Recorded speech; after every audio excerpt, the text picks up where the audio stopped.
नमस्कार, आप देख रहे हैं हिंदी खबर। मैं हूं आपके साथ ऋतु भंडारी। सुप्रीम कोर्ट आज नए वक्फ कानून को लेकर आज सुप्रीम सुनवाई करने जा रहा है, क्योंकि इसके खिलाफ कई याचिकाएं दायर की गई हैं। आपको बता दें कि कोर्ट में 73 याचिकाएं दायर हैं, जिनमें कहा तो ये जा रहा है कि आज 10 याचिकाएं सुनवाई के लिस्ट की गई है, जहां कोर्ट में इसकी वैधता को चुनौती दे दी गई। याचिकाओं में दावा किया गया है कि संशोधित कानून के तहत वक्फ की संपत्तियों का प्रबंधन असामान्य ढंग से किया जाएगा और ये कानून मुसलमानों के मौलिक अधिकारों का उल्लंघन करता है। वहीं सुप्रीम कोर्ट में मामले की सुनवाई आज दोपहर 2 बजे से शुरू हो जाएगी, जहां याचिकाओं पर जस्टिस संजीव खन्ना, जस्टिस संजय कुमार और जस्टिस केवी विश्वनाथन के रूप में 3 जजों की बेंच सुनवाई करेगी। अब हाल ही में केंद्र सरकार ने वक्फ कानून में संशोधन किया था, जिसे लागू भी किया जा चुका है। इसे लेकर कुछ जगहों पर विरोध प्रदर्शन भी हुआ और कई स्थानों पर हिंसक घटनाएं भी सामने आई हैं। ये कानून राष्ट्रपति द्रौपदी मुर्मू के हस्ताक्षर के बाद 5 अप्रैल को संसद में बहस के दौरान पारित हुआ था। अब सुप्रीम कोर्ट में सुप्रीम सुनवाई है, जिसका इंतजार पूरे देश को है। और ऐसे में आपको बता दें कि 2 बजे का समय जब सुप्रीम कोर्ट में सुनवाई का आगाज हो जाएगा, इसकी शुरुआत हो जाएगी। ऐसे में ग्राफिक्स के माध्यम से भी समझिए, जहां याचिकाओं में वो कौन कौन से मुद्दे हैं जिसको यहां पर दलील दी गई है, और जब सुप्रीम कोर्ट में सुनवाई होगी तो किस किस पर सुनवाई होनी है। वक्फ बोर्डों के चुनावी ढांचे को खत्म करने की बात की गई है, इसको लेकर याचिका दायर की गई। जहां गैर मुस्लिम वक्फ बोर्डों में नियुक्त होंगे, धार्मिक संपत्तियों के प्रबंधन पर भी असर होगा। अधिकारियों को वक्फ संपत्तियों पर यहां पर नियंत्रण देने तक की बात कही गई।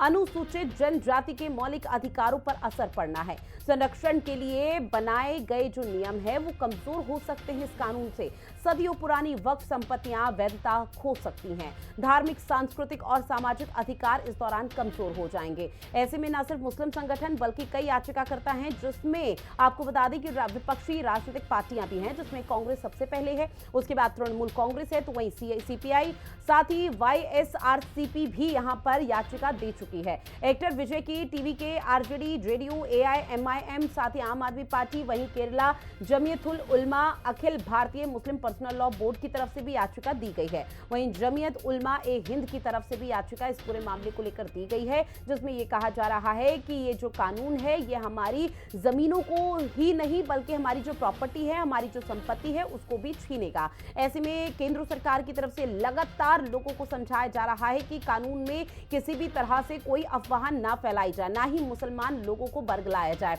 लेकिन इस बीच इस पूरे मामले पर जोरों के साथ सियासत हो रही है। अब इंतजार हर किसी को यही है कि जब 2 बजे सुप्रीम कोर्ट में इस पूरे मामले को लेकर सुप्रीम सुनवाई होगी, तो सुप्रीम सुनवाई के दौरान किस तरह की चीजें निकलकर सामने आती है, क्योंकि अभी सुप्रीम कोर्ट के पास पूरा अधिकार है कि अगर सुनवाई जो याचिका यहां पर की गई है वो किसी भी तरह से ये लगता है कि किसी के फेवर में नहीं है, तो उस कानून को रद्द कर सकता है। अब ऐसे में कई सवाल यहां पर उठ रहे हैं, उन सवालों को भी समझिए। जहां सवाल ये उठ जाता है कि वक्फ बिल के संशोधन से आखिर किसे ऐतराज है, क्यों इतना हो हल्ला हो रहा है। वहीं सवाल ये भी कि याचिकाओं में किन मुद्दों पर प्रकाश डाला गया, कानून से मुस्लिम समुदाय क्यों घबराया हुआ है, वक्फ कानून को लेकर आखिर इतना सियासी घमासान क्यों मचा है। वहीं सवाल ये भी उठ जाता है कि वक्फ बोर्ड में गैर मुस्लिम से क्या आपत्ति यहां पर दर्ज कराई जा रही है। पुरानी संपत्तियों की वैधता खोने का क्या वाकई में डर सताया जा रहा है, और अगर ये डर बना हुआ है तो उसके पीछे की बड़ी वजह क्या है। ये वो सवाल हैं जो लगातार हर किसी के जहन में है, और यही सवालों के जवाब भी हम जानेंगे। और ऐसे में आपको बता दें कि जो देश भर में इस वक्त वक्फ पर सियासी संग्राम मचा हुआ है, जो सियासत हो रही है, उसको लेकर एक तरफ केंद्र सरकार है तो दूसरी तरफ विपक्षी पार्टियां हैं। विपक्षी पार्टियां लगातार ये कह रही है कि जबरदस्ती का जो कानून है वो मुसलमानों पर थोप दिया गया। खास पैनल हमारे साथ जुड़ा हुआ है, जिनसे आप सभी का परिचय करा दें। हमारे साथ अपर्णा दीक्षित जी जुड़ गई हैं, जो कि बीजेपी की प्रवक्ता हैं। रविंद्र सिंह जी समाजवादी पार्टी के प्रवक्ता हमारे साथ जुड़ चुके हैं। सैयद खालिद नकवी जी हमारे साथ जुड़े हुए हैं, जो कि मुस्लिम धर्मगुरु हैं। वहीं तनुज दीक्षित जी हमारे साथ जुड़े हुए हैं, जो कि अधिवक्ता हैं सुप्रीम कोर्ट के। आप चारों का बहुत स्वागत हिंदी खबर में। शुरुआत अपर्णा दीक्षित जी आपके साथ, क्योंकि 2 बजे का समय जब वक्फ कानून को लेकर सुप्रीम कोर्ट में याचिका जो यहाँ पर दी गई है वक्फ कानून के खिलाफ अगेंस्ट में, उनको लेकर सुनवाई शुरू हो जाएगी। क्या लग रहा है, किसी तरह का कोई फैसला है? क्योंकि विपक्ष का सीधे तौर पर कहना है जब सुप्रीम कोर्ट में सुप्रीम सुनवाई होगी तो बीजेपी औंधे मुंह गिरेगी। देखिए, जिस प्रकार से सुप्रीम कोर्ट ने सीएए को लेकर अपनी जो भूमिका थी वो तय की कि हाँ, हमें सरकार के कानून में हस्तक्षेप नहीं करना है, और ज्यादातर सुप्रीम कोर्ट का ये प्रिजम्पशन होता है कि अगर सरकार द्वारा पास किया हुआ कानून है तो वो अच्छा ही होगा, इसलिए सुप्रीम कोर्ट हस्तक्षेप नहीं करता है। और मैं ये मानती हूँ कि जैसे ही धारा 370 को लेकर ये लोग गए थे सुप्रीम कोर्ट, और यही मुस्लिमों को बरगलाया था, और यही आपका सीएए को लेकर मुस्लिमों को बरगलाया था कि बाहर निकाल देंगे देश से। तमाम अहिंसा प्रदर्शन किए। ऐसे ही इन्होंने 3 तलाक को लेकर काफी उतार चढ़ाव वाली बातें करी। इन्होंने वक्फ बोर्ड को लेकर भी अब शुरू कर दिया है। खैर, हमने जो कानून में बदलाव किए वो इस प्रकार किए हैं कि सुप्रीम कोर्ट को आपत्ति हो ही नहीं सकती है, चूंकि इसमें किसी भी तरीके के अधिकारों का उल्लंघन नहीं किया जा रहा है। और सुप्रीम कोर्ट में ये याचिका देते हुए लोगों को ये दलील देनी पड़ेगी कि किसके मौलिक अधिकारों का उल्लंघन हो रहा है, कहीं संविधान के मूल ढांचे पर असर तो नहीं पड़ रहा है। ये दलीलें क्या ये दे पाएंगे? मुझे तो लगता नहीं इस तरीके का कोई संशोधन हुआ है। मुस्लिमों को बरगला कर ये लोग अपनी पॉलिटिक्स गर्म करने की जो कोशिश कर रहे हैं, मुझे लगता है ये बहुत दिन चलने वाली नहीं है, चूंकि जनता सब समझ रही है। जो हमारे गरीब आला खानी मुसलमान है, जैसे पसमंदा मुसलमान है, इन लोगों को इससे अगर फायदा मिल रहा है, ऑडिट अगर ठीक से होगा तो रेवेन्यू आएगा ठीक से। लेकिन अपर्णा दीक्षित जी, क्या आप ये मानती हैं कि केंद्र सरकार इस मामले में तो विफल रही है? भले ही कानून का रूप वक्फ बोर्ड ने ले लिया हो और कानून बन गया हो देश भर में, लेकिन आप लोगों को समझा नहीं पाए कि ये किस तरह से उनके हित में है, उनके फायदे में है। अपर्णा जी। जी देखिए, ऐसा नहीं है कि समझा नहीं पाए। आज की डेट में सोशल मीडिया का जमाना है, और मैं ये मानती हूँ कि वक्फ बिल का जो भी कॉपी है वो सब जगह घूम रहा है, सबको मालूम है। लेकिन जो गरीब लोग हैं उनको उन पर मुकदमेबाजी होगी, खुद तो एसी में बैठ के हवा खाएंगे और उनको दिया गया जमीन पर। ऐसे ही इन्होंने सरकार अपने मुस्लिम तुष्टीकरण को लेकर उनको आगे कर रही है और हिंसक प्रदर्शन करा रही है, जैसे बंगाल में हो रहा है। हिंदुओं को बांग्लादेश बनाने की कोशिश की जा रही है बंगाल को। तो ये किसी से अछूता नहीं है कि किस तरीके की पॉलिटिक्स इस देश में चल रही है। और ठीक है, तुष्टीकरण की राजनीति हो रही है और इसका आरोप विपक्षी पार्टियों पर बीजेपी लगा रही है। रविंद्र सिंह जी साथ ही ये सवाल भी पूछ रही है, जो याचिकाएं यहाँ पर दी गई है या फिर सुप्रीम कोर्ट की तरफ से जब सवाल पूछे जाएंगे, तो क्या उन सवालों के जवाब होंगे आप लोगों के पास? क्या दलील दी जा सकेगी विपक्षी पार्टियों के अधिवक्ता की तरफ से कि ये किस तरह से मुसलमानों के खिलाफ में है? ऋतु जी, तो बहुत सामान्य बात है। जो भी याचिका करता होता है वो प्रश्न उत्तर बना के रखता है। ये तो बहुत सामान्य सा विषय है। अभी कह रही थी भारतीय जनता पार्टी की प्रवक्ता कि सुप्रीम कोर्ट यह प्रेजुडिस रखता है कि केंद्र सरकार ने कानून बनाया तो सही होगा, तो माननीय उच्चतम न्यायालय प्रेजुडिस से काम नहीं करता है। यही गलत स्टेटमेंट दिया। और अगर ऐसा होता तो माननीय उच्चतम न्यायालय नेशनल जुडिशियल मानना होता है सुप्रीम कोर्ट का। नेशनल जुडिशियल, सुन लीजिए, नेशनल जुडिशियल अपॉइंटमेंट कमीशन को रद्द नहीं किया होता माननीय उच्चतम न्यायालय ने। माननीय उच्चतम न्यायालय ने government of NCT of Delhi act को में केजरीवाल के पक्ष में फैसला नहीं दिया होता। ये भी संशोधन किया था इन लोगों ने। चुनावी बांड योजना को रद्द नहीं किया होता। और कृषि कानून में दोबारा सोचने के लिए कहा था, जिसको मोदी जी ने स्वयं रद्द किया। सूचना प्रौद्योगिक नियम जो लेके आए थे 2021 में, उसमें संशोधन करता। और इतने मामले अभी लंबित हैं सुप्रीम कोर्ट में। सीएए, मुस्लिम महिला अधिनियम 2019, बीएनएस और बीएनएसएस, ये मामले लंबित हैं। ठीक है, तो सुप्रीम कोर्ट पहली बात तो प्रेजुडिस से काम नहीं करेगा, वो करेगा इनके बहुत सारे कानूनों को रद्द कर चुका है। रही वक्फ की बात, तो वक्फ जो है हमारे संविधान के अनुच्छेद 14, अनुच्छेद 25 और अनुच्छेद 26 का उल्लंघन है। माननीय सुप्रीम कोर्ट से हम अपेक्षा करेंगे कि इन अनुच्छेदों के उल्लंघन को बहाल करते हुए और इनके कानून को रद्द करें।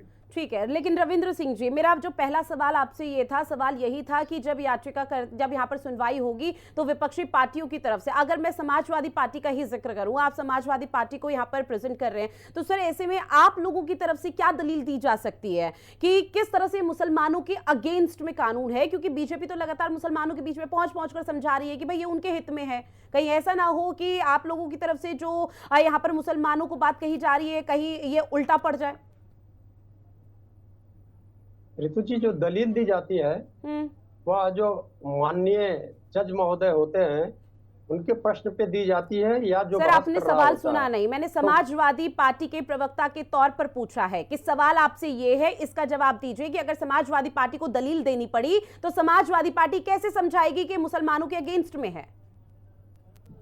सबसे पहले जो मौलिक अधिकार दिए गए हैं अनुच्छेद 14 का उल्लंघन करती है।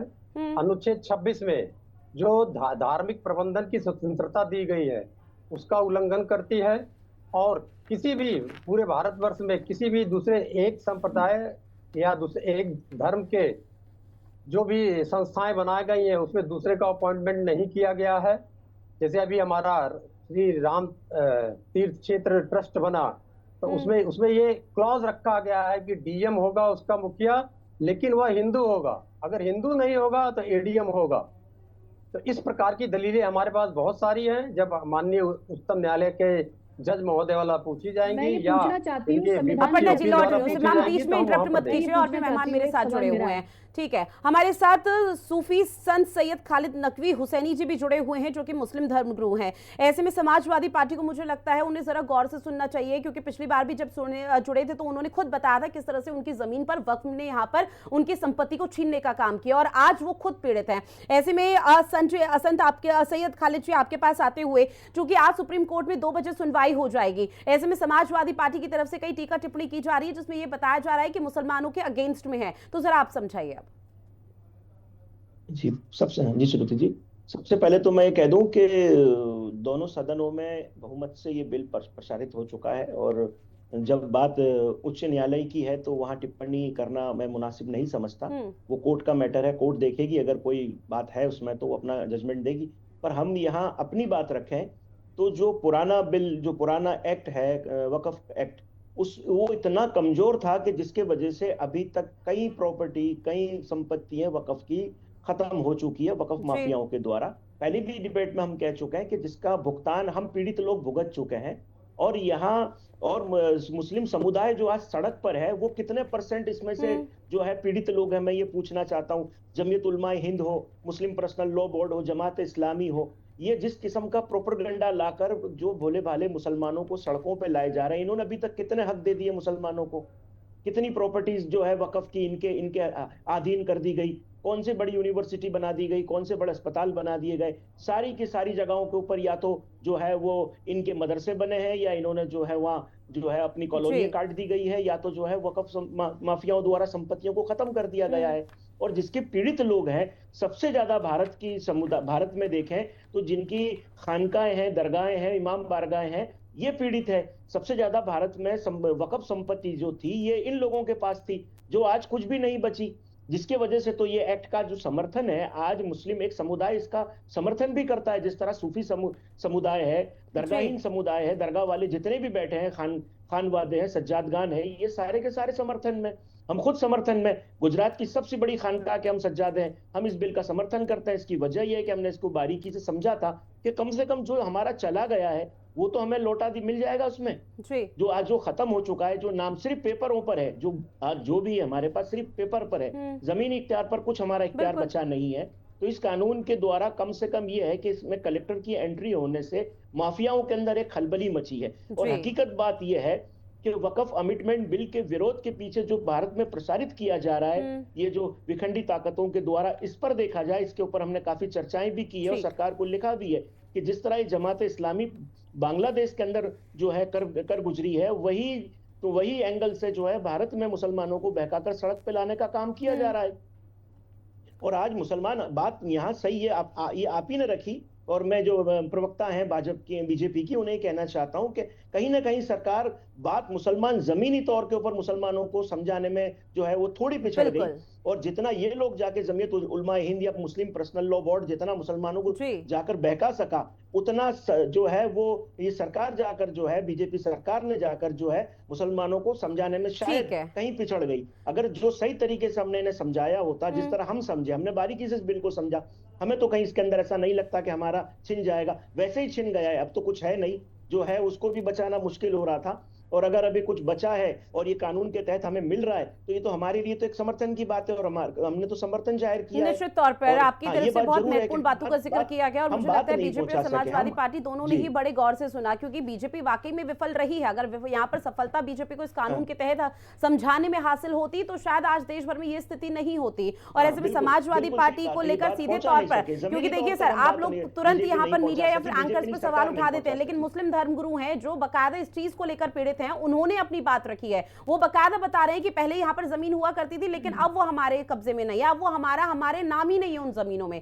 इसी सवाल को लूंगी मैं आपके से, लेकिन उससे पहले तनुज जी आपके पास आते हुए, सर चूंकि आप एक अधिवक्ता हैं तो उसी के हिसाब से मैं ये समझने की कोशिश करूंगी कि वकील के तौर पर आपको क्या लगता है कि ये मुसलमानों के हित में है या उनके अगेंस्ट में है?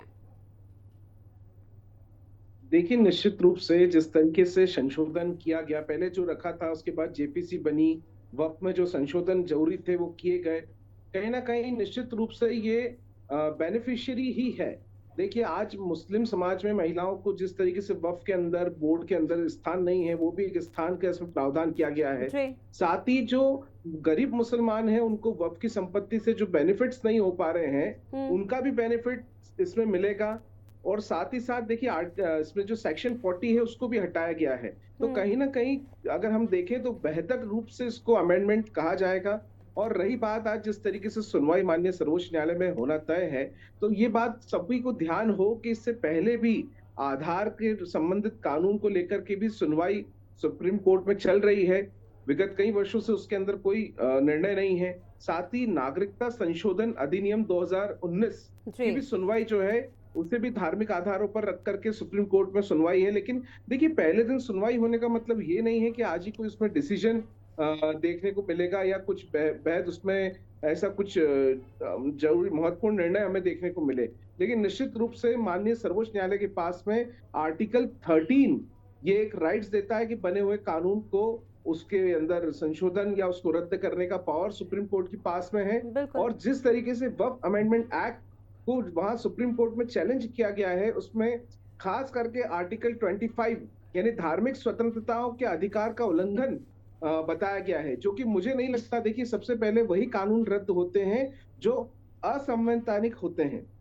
लेकिन ये जो बिल जिस तरीके से बना है, खास करके जेपीसी जिसके अंदर मुस्लिम समुदाय के भी लोग रहे हैं ज्वाइंट पार्लियामेंट्री कमेटी में, और जिस तरीके से संशोधन इसमें किए गए हैं, ये गैर संवैधानिक कहीं से भी दिखाई नहीं देता है।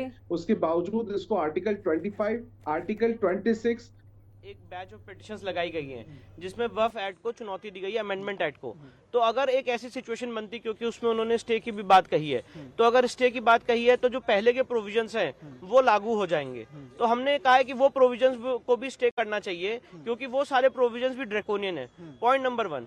पॉइंट नंबर 2, वक्फ एक्ट 1995 में ड्रैकोनियन प्रोविजंस अभी भी हैं जो अमेंडमेंट एक्सरसाइज से रह गए, उसको भी हमने चुनौती दी है।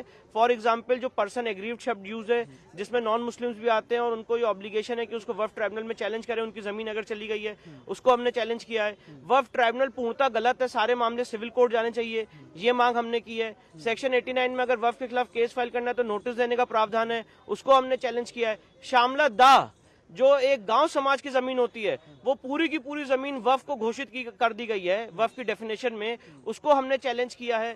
इसके साथ साथ और भी ऐसे प्रावधान है, सेक्शन 28 है, 29 है, सेक्शन 41 है, सेक्शन 36 है, जिन सब में डबल रजिस्ट्रेशन का प्रोविजन है। इन सबको भी हमने चुनौती दी है और हमारी ऐसी मांग है कि वक्फ एक्ट 1995 के जो ड्रैकोनियन प्रोविजन है उन सबको स्टे किया जाए और जो अभी ड्रैकोनियन प्रोविजन रहेंगे उनको भी स्टे किया जाए। तो सर, जो नया एक्ट जो अमेंडमेंट सरकार ने किया है उससे स्थिति में कितना बदलाव? नहीं, देखिए, जो नया अमेंडमेंट एक्ट आया है वो काफी अच्छा है, काफी हमने कदम आगे बढ़ाया है। जैसे सेक्शन 3B आया है, 3C आया है, 3D आया है, वक्फ बाय यूजर को खत्म किया गया है और जो पूर्व में वक्फ बाय यूजर है अगर उस पर डिस्प्यूट है तो वक्फ बाय यूजर नहीं माना जाएगा, ये सब उसमें मेंशन है। सारे वक्फ के डॉक्यूमेंट्स का दस्तावेज सबमिट करने का मैंडेट दिया गया सेक्शन 3B में। सेक्शन 3C में कहा गया कि सारी सरकारी संपत्ति वापस ली जाएंगी। सेक्शन 3D में कहा गया कि वक्फ का जो कानून है वो ASI संपत्तियों पर लागू नहीं होगा और वक्फ बोर्ड जो है उसमें जो उसका कॉम्पोजिशन है उसको भी बदला गया है। तो काफी बेहतर चीजें हैं, पर कुछ चीजें रह गई हैं, उसको हमने माननीय सर्वोच्च न्यायालय के सामने चुनौती दी है। सर, दूसरा जो पक्ष है, जो मुस्लिम पक्ष से कहें तो उनका कहना है कि एक्ट अमेंडमेंट गलत है, उससे उनके हित प्रभावित। तो देखिए, विष्णु शंकर जैन को भी आपने सुना, जहां उनकी तरफ से सीधे तौर पर कहा गया कि जिन याचिकाओं के तहत यहां पर जिन दलीलों को लेकर चुनौती दी गई है उसको लेकर अब से कुछ ही देर बाद सुनवाई हो जाएगी। इसमें तनुज जी आप अपनी बात कंप्लीट कीजिए। सर, निश्चित रूप से देखिए, जिस तरीके से यहाँ पर विभिन्न आर्टिकलों में चैलेंज किया गया है, ऐसे में उनको 10 से ज्यादा अत्यधिक याचिकाएं वक्फ के खिलाफ नए अमेंडमेंट के खिलाफ लगी हैं, उन्हें चैलेंज करना और उसमें इनपुट्स देना कोर्ट के न्यायालय के कॉन्स्टिट्यूशनल वे में, कानून के दायरे में, मुझे लगता है कहीं ना कहीं बेहद मुश्किल नजर आता है। और सुनवाई जरूर होगी, क्योंकि सुनवाई एक्सेप्ट की गई है माननीय कोर्ट के द्वारा। कहीं ना कहीं उसमें जो मुझे कमी दिखाई देती है, वो लगता है कि संशोधन जिस तरीके से हुआ है वो गैर संवैधानिक नजर नहीं आता है। जी रितु जी। अब रविंद्र सिंह जी आपके पास आते हुए उसके बाद अपर्णा जी आपका रुख करूंगी। सवाल आपसे सर ये रहेगा, चूंकि देखिए आज सही सूफी संत सैयद खालिद नकवी हुसैनी जी को भी आपने सुना, उन्होंने कई बातों का जिक्र किया, लेकिन सवाल आपसे ये है कि फिर अगर अब जो मुसलमान इस वक्त सड़कों पर है और इस कानून का विरोध कर रहे हैं, ठीक है वो कानून को लेकर ये कह रहे हैं कि भाई वो हमारे हित में नहीं है, लेकिन जो लोग पीड़ित हैं क्या उन लोगों का दर्द भी नहीं दिखाई दे रहा समाजवादी पार्टी को? जो मुस्लिम धर्म गुरु बैठे हैं उनकी एक ही बात में सारी बात आज जो उन्होंने प्रश्न ढेर सारे उठाए हैं एक ही बात में खत्म हो जाएगी। करीब 25-30 साल से गुजरात में भारतीय जनता पार्टी का शासन है। अगर वक्फ की जमीन जो केंद्र सरकार करती है कि 98% डिजिटलाइज हो गई है, अगर ये कह रहे हैं कि मेरी जमीन को कब्जा कर लिया गया है, तो गुजरात सरकार नकारा है, क्योंकि 11 साल से केंद्र में वक्फ पर अधिकार और ज्यादातर राज्यों में भारतीय जनता पार्टी की सरकार है। वक्फ पे अधिकार भारतीय जनता पार्टी की केंद्र सरकार और उससे लेकर राज्य सरकारों पे है। तो जब ये वहां से नहीं छुड़ा पा रहे हैं तो क्या अपेक्षा करते हैं ये कानूनी संशोधन छुड़ा देंगे? ये पूरी तरीके से ये या तो गिमिक हो सकता है या इनकी पॉजिटिव सोच हो सकती है, या इस जो वक्फ का कानून लाया गया उसके खिलाफ बोलना है। तो ये तो निश्चित हो गया कि इनके हिसाब से जब इनको अब मुक्ति नहीं मिली तो आगे कैसे मिल जाएगी अलग बात है। अब वक्फ के बाद कुल 9.4 लाख एकड़ जमीन है, इससे ज्यादा जमीन अडानी को दिया जा चुका है। और बताते हैं एक ही प्ली लेते हैं, गरीब मुसलमानों को फायदा होगा। तो गरीबों को फायदा होना होता है, जिससे हिंदू मुसलमान सारे जात संबंध के लोग हैं। धारावी में तथ्य है, कोई प्रूफ है इस चीज का कि अडानी को जमीन बेच दी गई है, अडानी को जमीन दे दी गई? 50,000 से 1 लाख लोग विस्थापित किए गए हैं। विस्थापित कहाँ किए गए हैं? जो विश्व का सबसे बड़ा मिथेन उत्सर्जन केंद्र है वहाँ विस्थापित किए गए हैं, और सबसे गरीब लोग हैं जिनके पास रहने के लिए कुछ सारे जात के लोग हैं। तो रविंद्र सिंह की बात तो सुनिए सर, जो गरीब लोग हैं, जो विधवा है, महिलाएं, जो बिल्कुल पिछड़े हैं, पसमानदा समाज के, उन्हीं के हित में तो लाया गया ये कानून है। फिर सड़कों पर ये लोग कौन है जो लगातार इस तरह से प्रदर्शन कर रहे हैं? क्योंकि सड़कों पर जो लोग हैं, अगर उनसे एक सवाल पूछ ले कि भैया वक्फ कानून में क्या है, उन सवालों का वो जवाब भी नहीं दे पाएंगे। और आप कह रहे हैं कि अडानी को जमीन बेच दी गई, आपके पास कोई तथ्य है, कोई प्रूफ है ऐसा? आपने सुना ही नहीं, इसका मतलब आप हमको सुनना नहीं चाह रहे इसलिए नहीं सुना। मैंने कहा धारावी एक स्लम है एशिया का, उस एशिया के स्लम को उसका वक्त से कुछ लेना देना नहीं है, उसको बेच दिया गया अडानी को, और वहां सबसे ज्यादा गरीब लोग रहते थे और उन लोगों ने आपने जिक्र ये किया था कि वक्फ की जो जमीन है 92 कुछ यहाँ पे आपने असंख्या का जिक्र किया, जिसमें आपने कहा कि इसमें से कई जमीनें ऐसी हैं जो अडानी को भेज दी गई हैं। आप रिवर्स कीजिएगा, उसके बाद सुनिएगा। अपर्णा जी जवाब दीजिए। ये आपकी बात हो सकती है, आप झूठ बोल रहे हैं या तो आपने सुना नहीं। ठीक है, मैं बता दूं, तकलीफ है असदुद्दीन ओवैसी को जो वक्फ की जमीन पर होटल बनाए बैठे हैं, 100 साल की लीज करा कर बैठे हुए हैं। तकलीफ है उनको अमानतुल्लाह खान को जो पूर्व चेयरमैन थे दिल्ली के, और तकलीफ है जमीयत उलेमा को, तकलीफ है तैयब खान सलामी को जो वक्फ की जमीन का इस्तेमाल कर रहे हैं, उन्हीं लोगों को तकलीफ है। और बैठ के इन लोगों ने अपने समुदाय विशेष को भड़काने का काम कर रखा है। मैं आपको बता दूं, तकलीफ मुझे तब होती है जब हिंसक प्रदर्शन को सपोर्ट कर रहे हैं माननीय अखिलेश यादव जी, आदरणीय अखिलेश यादव जी, ममता दीदी के साथ खड़े होने का तो दुख होता है कि आखिरकार इस देश की राजनीति मैडम आगरा में जरा बताइएगा, जनता इसीलिए आप लोगों आगरा में कौन सा प्रदर्शन हुआ था? आप लोग गोरखपुर में कौन सा प्रदर्शन हुआ था 2007 में? आप कह रहे हैं बहुत शांतिपूर्ण प्रदर्शन में कौन सा प्रदर्शन हुआ था? बोल रहे हैं कहाँ शांति? सारे प्रदर्शन मुख्यमंत्री जी के देख रेख में हुए थे। और हिंसक प्रदर्शनों के बारे में बताइए। आपको सोच, जो हिंसक प्रदर्शन आप लोगों ने बांद्रा में किया था, उस हिंसक प्रदर्शन के बारे में बताइए। जो हिंसक प्रदर्शन आपने गुजरात, यहाँ भी आप पूरी कौर कसर करके देख ली है, हुआ नहीं पूरा। आप अपने हिंसक प्रदर्शनों के बारे में बताइए। आपके हिंसक प्रदर्शन के नाते आपके मुख्यमंत्री जी के ऊपर 4 दंगा कराने का आरोप है। उसके बारे में अरे, बताइए। मुजफ्फरनगर आप जनता अपने उन पार्टी- हिंसक प्रदर्शनों के बारे में मुजफ्फरनगर बताइए। जनता ठीक है, दोपहर 2 बजे सुनवाई शुरू हो जाएगी सुप्रीम कोर्ट में सूरत, वक्फ कानून को लेकर। उस दौरान सुप्रीम कोर्ट में जब उनका सुप्रीम कैसे सुनवाई सुनवाई होगी तो करेंगे किस तरह आप का लोग? बड़ा फैसला सामने आता है ये देखना बेहद महत्वपूर्ण। लेकिन एक तरफ सत्ता पक्ष है तो दूसरी तरफ विपक्ष है, जो महज अभी दोनों के बीच में राजनीति हो रही है और लगातार सत्ता पक्ष की तरफ से आरोप विपक्ष पर यह लगाया जा रहा है कि मुसलमानों को बरगलाने का काम किया जा रहा है। लेकिन इंतजार फिलहाल दोपहर 2 बजे का, जब सुप्रीम कोर्ट में सुनवाई की शुरुआत हो जाएगी। बहरहाल आप सभी मेहमान हमारे साथ जुड़े, इस महत्वपूर्ण विषय पर चर्चा की, उसके लिए आप सभी का बहुत शुक्रिया। और खास पेशकश में इतना ही। देश और दुनिया की बड़ी खबरों को देखने के लिए आप बने रहिएगा हिंदी खबर के साथ। नमस्कार।